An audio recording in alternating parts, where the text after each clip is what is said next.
historiador Juan de la Cruz, me pongo contento, porque siempre he apostado a que este tipo de programas puedan contar con profesionales que dominen temas para que el pueblo dominicano pueda recibirlo. Muchas veces el pueblo no tiene cómo entender ciertas cosas. Me da mucho gusto saludarte, Juan, un placer. El placer es enteramente mío, Michael. Qué bueno, miren, un 16 de noviembre de 1914, la Universidad del Estado recuperó su nombre y su nombre. Su nombre fue restaurado. Entonces hemos invitado a Juan para que nos ayude a entender el proceso. Porque cualquiera se puede confundir creyendo que la universidad estatal no ha sido la misma universidad. Y eso me pone chivo porque una de las primicias que nos hacen sentir orgullosos es justamente la primera universidad del Nuevo Mundo. Que en Perú muchas veces nos quieren quitar la primacía. La Universidad de San Marcos. De San Marcos. ¿Cómo es? Dame la historia real. Bueno, en breves trazos. Sí, en breves trazos. Lo primero es que no hay duda de que la primera universidad del Nuevo Mundo es la Universidad Autónoma de Santo Domingo. En principio, cuando fue aprobada por la bula in apostolato culmine, fue en este caso emitida por Paulo III, se le otorgó, ¿verdad?, el carácter de pontificia. Y luego también se le otorgó el carácter de real por, en este caso, el rey de entonces, Carlos. De tal manera que eso no está en duda. Ahora bien, nuestra universidad ha tenido varios procesos como resultado de lo que es la situación política, económica del país. En el caso, por ejemplo, cuando se cedió la isla completamente a Francia, a partir de 1795, pues la mayor parte de los profesores, de los estudiantes, eran españoles o de origen español, y se fueron la mayor parte a Cuba, a Puerto Rico, y por lo tanto la universidad cerró en esa ocasión, cuando ocupó esta parte, Toussaint Louverture, en nombre de Francia. Ahí hubo un cierre. Entonces se recupera, se vuelve a aperturar prácticamente en 1815 con José Núñez de Cáceres, en el gobierno de Carlos Urrutia, alia Carlos Conuco, como le conoce la historia. Eso fue en 1815. El primer rector laico, José Núñez de Cáceres. Los anteriores eran rectores vinculados a la iglesia. 1823, julio de 1823 se cierra como resultado de la ocupación de Haití a esta parte de la isla, no como algunos quieren decir que el presidente la cerró, sino más bien que la disposición que tomó el presidente de que todos la persona de 16 años en adelante debían hacer servicio militar obligatorio, esa disposición de por sí contribuye al cierre, más que la mayor parte de los profesores eran personas vinculadas a la iglesia y no estuvieron de acuerdo con el gobierno de Jean-Pierre Boyer, y la mayoría de ellos, que eran profesores, se fueron a otras latitudes de América Latina. ¿Qué texto, Juan, qué texto aborda con cientificidad, con objetividad, de manera minuciosa, los 22 años de gobierno haitiano? Porque como tú lo acabas de decir ahora, hay muchas informaciones distorsionadas, prejuiciosas y prejuiciadas sobre esa etapa fea de la República Dominicana. Bueno, hay varios textos. En el caso mío recomiendo el de Franklin Franco Pichardo, Historia del Pueblo Dominicano. Recomiendo el de Roberto Casá, Historia Social y Económica de la República Dominicana, que aborda con objetividad todo ese proceso. Esos dos textos, Roberto Casá y Franklin Franco Pichardo, me parece que son los que con mayor objetividad, sin apasionamiento, mostrando datos reales, aborda ese periodo de la dominación haitiana en nuestro país.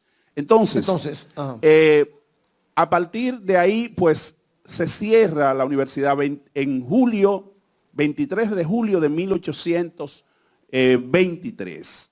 Se cierra y vuelve a hacer un intento el general Pedro Santana el 16 de junio de 1859. O sea, rehabilita el nombre de la universidad, pero en ese momento la falta de recursos impidió que se pudiera poner a andar de nuevo la Universidad de Santo Domingo. Entonces, varios intelectuales muy destacados de nuestro país, entre ellos José Gabriel García, conocido como el historiador nacional, y en este caso Emiliano Tejera, un patriota indiscutible, en el año 1866 crean el Instituto Profesional.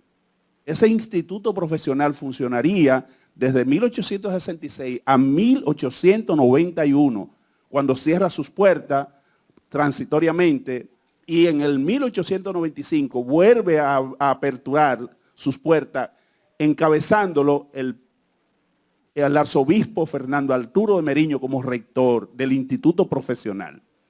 Entonces, en el año, a principio del siglo XX, asume la rectoría del Instituto Profesional el hijo de Buenaventura Báez, Ramón Báez Machado, y entonces aprovecha que tuvo una presidencia provisional y el 16 de noviembre, un día como hoy, de 1914, procede a cambiar el nombre del Instituto Profesional por el de Universidad de Santo Domingo y pasa a ser el nuevo rector de la Universidad de Santo Domingo, Ramón Báez Machado, cuando deja la presidencia de la República. Como era provisional, él hizo elecciones, salió electo en esas elecciones Juan Isidro Jiménez y Pereira, y él pasa a ser el primer rector de la Universidad de Santo Domingo restaurada a partir de 1914. Ese zigzagueo histórico de la UAS, de la hoy UAS, sí, no le resta primacía, no le resta peso en la historia de las universidades del mundo. De ningún modo. Lo que pasa es que es una universidad construida a imagen y semejanza de la sociedad dominicana. Una sociedad dominicana que pasó por muchas situaciones difíciles, que hubo muchos caudillos que prácticamente secuestraron el país, y entonces la Universidad de Santo Domingo estuvo sujeta a esos vaivenes de la política. Entonces, es en esa perspectiva que hay que entender esas situaciones por las que atravesó la Universidad de Santo Domingo.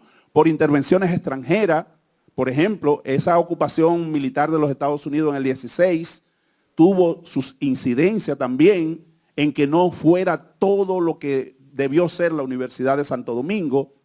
Y luego, entonces, en el gobierno del dictador Rafael Leónidas Trujillo es que logra adquirir la Universidad de Santo Domingo un rol de mayor consistencia cuando él crea en 1947 la ciudad universitaria en que hoy está la Universidad Autónoma de Santo Domingo. A mí en lo personal, me causa un gran pesar cuando yo estoy leyendo cualquier texto internacional de fuera y no aparece ahí estas primicias, estas primacías. A mí me da rabia eso. Yo, coño, ¿por qué le niegan a la República Dominicana que sea el Hospital San Nicolás de Bari el primer hospital hecho en América? O sea, tú no lo encuentras en la literatura mundial. No nos dan ese crédito. ¿Qué podríamos hacer, Juan, para eso? Lo primero que debo decirte es que durante mucho tiempo estuvo en duda de si la Universidad de Santo Domingo era la primera. En Perú hay toda una tendencia. Pero eso fue despejado por un sacerdote dominico. En 1953 encontró una copia de la bula in apostolatum culmine. Encontró una copia del original. ¿Por qué digo una copia del original? Porque la anterior, en la invasión de Francis Drake, 1586, fueron quemados todos los papeles de la ciudad de Santo Domingo, de las iglesias, y por eso entonces hubo que recuperar en 1959, entonces, el historiador César Herrera, que era el representante del país ante Sevilla, del consulado de Sevilla, un historiador acucioso, se metió a lo que es el Archivo General de Sevilla y allí logró recuperar esa copia de la bula in apostolatum culmine, conforme al original. Eso fue en 1959. César Herrera trajo eso. Y el sacerdote Vicente Beltrán de Heredia fue el primero en descubrir que eso estaba prácticamente, había una copia de eso. Pero el que la encuentra es nada más y nada menos que el historiador dominicano César Herrera. Finalmente, entonces el 28 de octubre es el nacimiento de la universidad, claro. Y el 14 y el 16 de noviembre su restauración. Restauración ya definitiva, no cesaría más, primero como Universidad de Santo Domingo y luego del movimiento renovador del 61, cuando se le da la autonomía, que Balaguer se ve obligado a darle la autonomía en diciembre de 1961, como para hacerse complaciente con los sectores democráticos y progresistas. Entonces le da